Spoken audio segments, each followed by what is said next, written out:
Hey y'all, and we back with another reaction, and this reaction on the Oxford shooting victim. This is the mother of one of the kids who was shot. Okay, and she's gonna tell this young man the reason why she don't forgive him. She choose not to forgive him, and she got every right to choose either way she want to do it.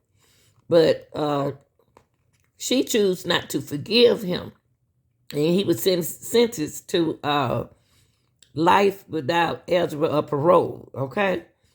Hey, this is your girl, the real deal Anita Gill. Like, share, and subscribe, and we'll continue right here.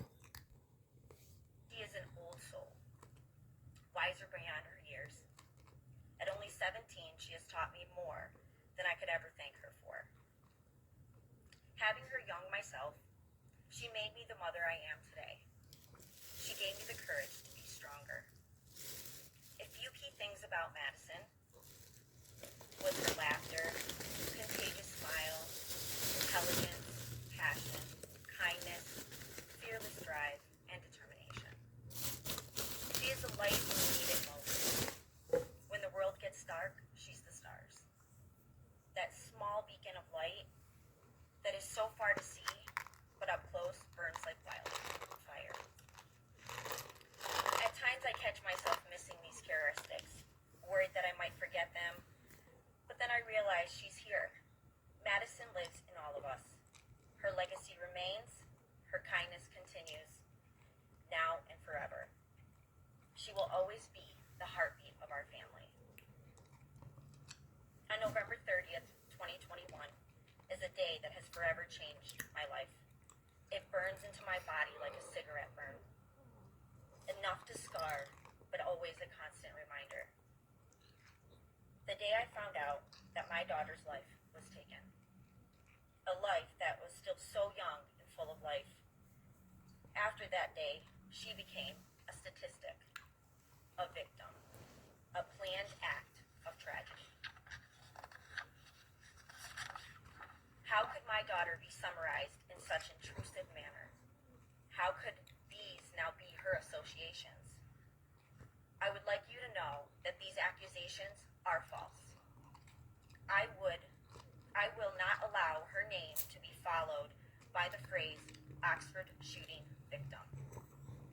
She will be remembered by her name, a name that is loved unconditionally, one that has no hidden remark. The strong name we gave her, Madison. When I received word that the school was under attack, my daughter had already been gone for over an hour. This I didn't know while driving into a designated area pretty much on autopilot, waiting for the unknown. As I paced the Myers asking where my daughter was, all I received was blank stares. As the remaining kids reunited with their families, we were left there in silence, waiting for the answers that we are still waiting for. Next thing I hear, can the family of Madison Baldwin follow me? As I walked into the room, I felt this chill come across my body, so cold that I felt it in my bones. I pleaded not to go in, but following command, the words we heard were, I don't have good news on these 3 children. They are deceased. The sheer blunt statement could destroy you to the core. I was completely paralyzed. I felt every scream that came from my body. I felt every breath I took was fading. My mind was in a state of dementia, and then my body drops to the floor. We were literally suffocating together in disbelief. Replaying those words in my head, within seconds, I thought, did I hear them right? I was definitely misinformed. The sobs came from a deep part in me. Tears soaked the cold floor I laid on. I managed a few calls, but conversations I've blocked out. Leaving for the substation, I stared out the window, looking for her, but replaying those words in my head. My mind and heart were literally in 2 different places.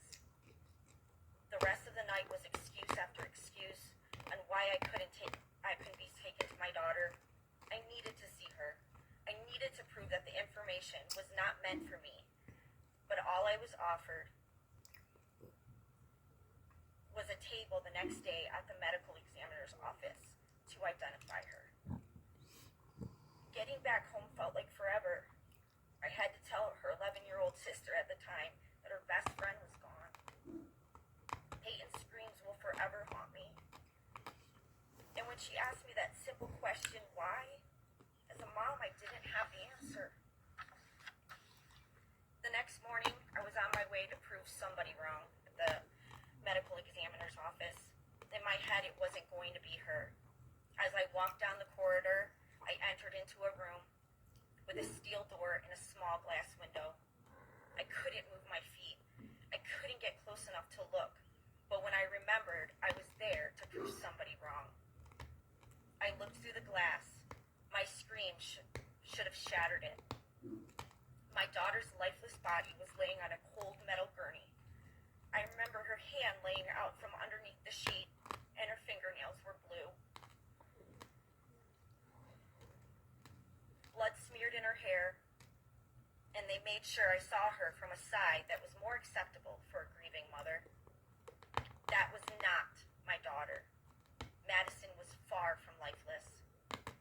As I banged on the door demanding to touch her, I lost my ability to stand. I was dragged away from her. I was not allowed to touch my own daughter. I was not allowed to hold her hand and just let her know I was there. It's a feeling that no parent should ever feel. But that's my baby. I deserved the right to be with her, but I was not allowed. Instead, I was dragged away from her, screaming like a toddler, saying profanities in the most ignorant way. That is when I realized I could no longer deny it. I didn't want to admit I was wrong. I didn't want to visualize a moment without her. I didn't want to believe she was gone. But it hit me like a semi-truck. I knew her dreams were no longer the future, but only dreams. Say it. Your Honor, I thank you for the dedication to this infuriating act. I admire your knowledge of the law and the stance onto listening to all, keeping your composure and consistency throughout this sentencing. I thank you for the clear representation of your courtroom. I thank you for the countless hours that this has taken from you and your family's life to give the best possible judgment. I thank you for being a human being. That's beautiful. To the prosecution and advocates, Karen, Mark, David, and countless others, I thank you for the constant efforts to keep my daughter's legacy alive. The righteous hours, the rigorous hours that have consumed you, your nonstop actions to make sure all facts are given appropriately, your compassion for our family. Jen, my advocate, and others, advocates, I thank you for picking me up on some of my worst days. Days and moments that I thought my life was not valuable. Keeping me sane during every moment, even when weakness was at its worst.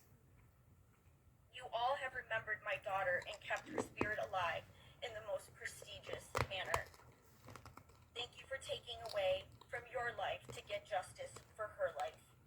And lastly, thank you for doing the unthinkable, the tragic, the raw, the vulnerable, and infuriating moments when I know it breaks you inside to make sure that we are the slightest bit okay, to make sure we continue, that we remember, and that we keep fighting for justice.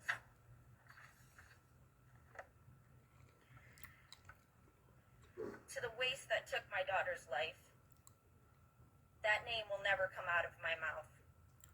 That life will cease to exist to me, and just like trash, it will be forgotten.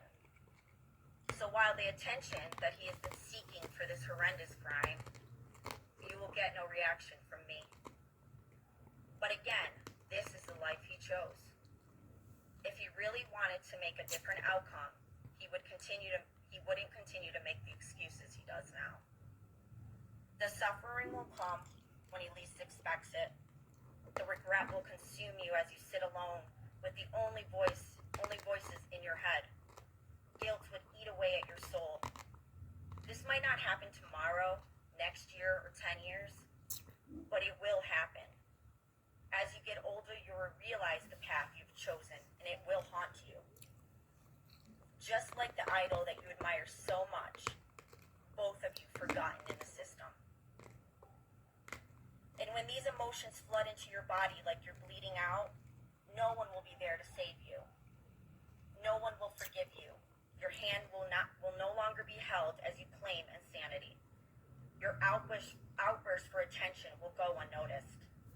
No one will love you, and no one will come. As I don't wish death upon you, that would be too easy. I hope the thoughts consume you and they replay over and over in your head. The thoughts won't stop. I'm sure you've heard that paraphrase before. I hope the screams keep you up at night and they cause real hallucinations. You won't be able to write it on paper for the attention that you so badly seek.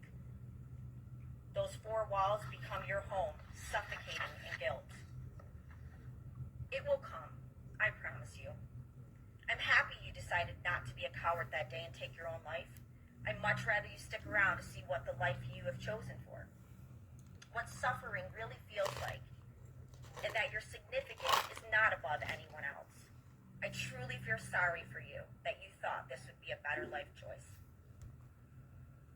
So, Your Honor, I have chosen forgiveness. We live in a world where forgiveness is not deserved but needed. Forgiveness. A word that holds so much controversy. What does it really mean?